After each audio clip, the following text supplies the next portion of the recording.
پاک کے آخری نبی صلی اللہ علیہ وسلم کا فرمان عالی شان ہے، جو نماز کی پابندی کرے گا اللہ پاک 5 باتوں کے ساتھ اس کا اکرام یعنی عزت فرمائے گا۔ نمبر 1 اس سے تنگی، اور نمبر 2 قبر کا عذاب دور فرمائے گا۔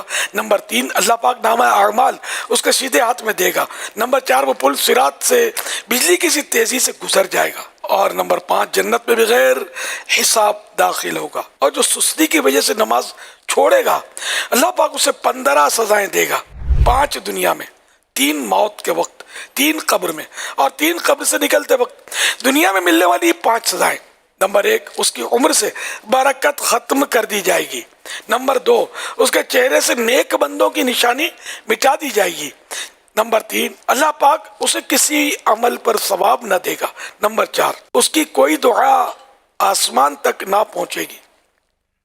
اور نمبر 5 نیک بندوں کی دعاؤں میں اس کا کوئی حصہ نہ ہوگا۔ موت کے وقت دی جانے والی 3 سزائیں: نمبر 1 وہ ذلیل ہو کر مرے گا۔ نمبر 2 بھوکا مرے گا۔ اور نمبر 3 پیاسا مرے گا۔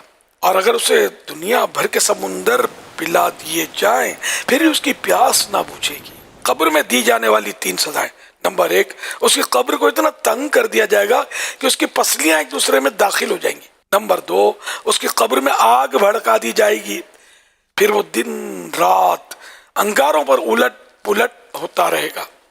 اور نمبر 3 قبر میں اس پر ایک اژدہا یعنی بہت بڑا سانپ مسلط کر دیا جائے گا، جس کا نام الشجاع الاقرع یعنی گنجا سانپ ہے۔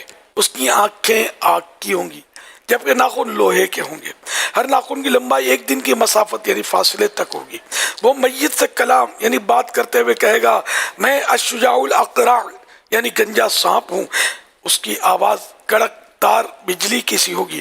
وہ کہے گا، میرے رب نے مجھے حکم دیا ہے کہ نماز فجر ضائع کرنے پر طلوع آفتاب یعنی سورج نکلنے تک مارتا رہوں، اور نماز ظہر ضائع کرنے پر عصر تک مارتا رہوں، اور نماز عصر ضائع کرنے پر مغرب تک مارتا رہوں، اور نماز مغرب ضائع کرنے پر عشاء تک مارتا رہوں، اور نماز عشاء ضائع کرنے پر فجر تک مارتا رہوں۔ جب بھی وہ اسے یعنی مردے کو مارے گا تو وہ 70 ہاتھ تک زمین میں دھس جائے گا، اور وہ نماز ترک کرنے والا قیامت تک اس عذاب میں مبتلا رہے گا۔ قیامت میں ملنے والی 3 سزائیں: نمبر 1 وہ حساب کی سختی، نمبر 2 رب قہار کی ناراضی، اور نمبر 3 جہنم میں داخلہ۔ بہرحال یہ کہ سب سے بڑا اس میں جو نقصان ہے نا نماز نہ پڑھنے میں، اللہ کی ناراضی۔